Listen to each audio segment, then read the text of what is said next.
Our Lord's Sermon on the Mount explained by Saint Augustine, Book 2, Chapter 22. Moreover, a certain strength and vigor in walking along the path of wisdom, ties in good morals, which are made to extend as far as to purification and singleness of heart, a subject on which he has now been speaking long, and thus concludes, Therefore, all good things whatsoever you would that men should do to you, do you even so to them. For this is the law and the prophets. In the Greek copies we find the passage runs thus, Therefore all things whatsoever you would that men should do to you, do you even so to them. But I think the word good has been added by the Latins to make the sentence clear. For the thought occurred that if anyone should wish something wicked to be done to him and should refer this clause to that, as for instance, if one should wish to be challenged to drink immoderately and to get drunk over his cups, and should first do this to the party by whom he wishes it to be done to himself, it would be ridiculous to imagine that he had fulfilled this clause. Inasmuch, therefore, as they were influenced by this consideration, as I suppose, one word was added to make the matter clear, so that in the statement, Therefore all things whatsoever you would that men should do to you, there was inserted the word good. But if this is wanting in the Greek copies, they also ought to be corrected. But who would venture to do this? It is to be understood, therefore, that the clause is complete and altogether perfect, even if this word be not added. For the expression used, whatsoever you would, ought to be understood as used not in a customary and random, but in a strict sense.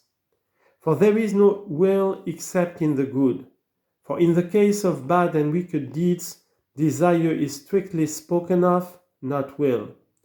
Not that the Scriptures always speak in a strict sense, but where it is necessary, they so keep a word to its perfectly strict meaning, that they do not allow anything else to be understood. Moreover, this precept seems to refer to the love of our neighbor and not to the love of God also, seeing that in another passage he says that there are two precepts on which hang all the law and the prophets. For if he had said all things whatsoever you would should be done to you, do you even so, in this one sentence he would have embraced both those precepts. For it would soon be said that every one wishes that he himself should be loved both by God and by men, and so when this precept was given to him, that what he wished done to himself he should himself do, that certainly would be equivalent to the precept that he should love God and men. But when it is said more expressly of men, Therefore all things whatsoever you would that men should do to you, do you even so to them.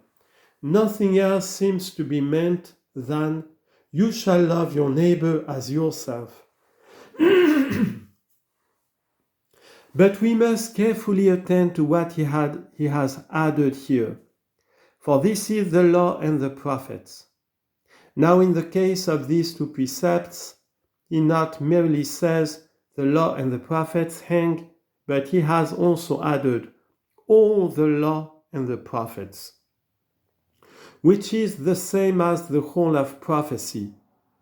And in not making the same addition here, he has kept a place for the other precept, which refers to the love of God. Here then, inasmuch as he is following out the precepts with respect to a single heart, and it is to be dreaded lest anyone should have a double heart toward those from whom the heart can be hid, i.e., toward men, a precept with respect to that very thing was to be given. For there is almost nobody that would wish that anyone of double heart should have dealings with himself. But no one can bestow anything upon a fellow man with a single heart unless he so bestow it that he expects no temporal advantage from him, and does it with the intention which we have sufficiently discussed above when we were speaking of the single eye. The eye, therefore, being cleansed and rendered single, will be adapted and suited to behold and contemplate its own inner light. For the eye in question is the eye of the heart. Now such an eye is possessed by him who, in order that his works may be truly good, does not make it the aim of his good works that he should please men, but even if it should turn out that he pleases them, he makes this tend rather to their salvation and to the glory of God, not to his own empty boasting. Nor does he do anything that is good, tending to his neighbor's salvation, for the purpose of gaining by it those things that are necessary for getting through this present life. Nor does he rashly condemn a man's intention and wish in that action in which it is not apparent with what intention and wish it has been done, and whatever kindness he shows to a man, he shows them with the same intention with which he wishes them shown to himself, vice, as not expecting any temporal advantage from him. Thus will the heart be single and pure, in which God is sought. Blessed therefore are the pure in heart, for they shall see God.